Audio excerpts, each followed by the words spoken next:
मानहियो जान से छोड़बो नहीं आसान से मरलो पछीन के ले अइबो भगवान से।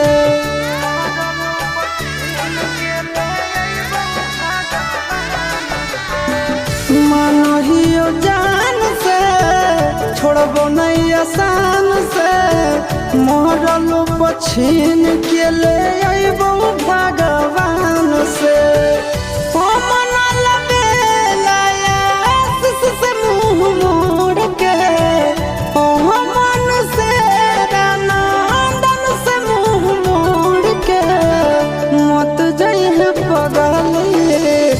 पगला के छोड़ के मत जाइए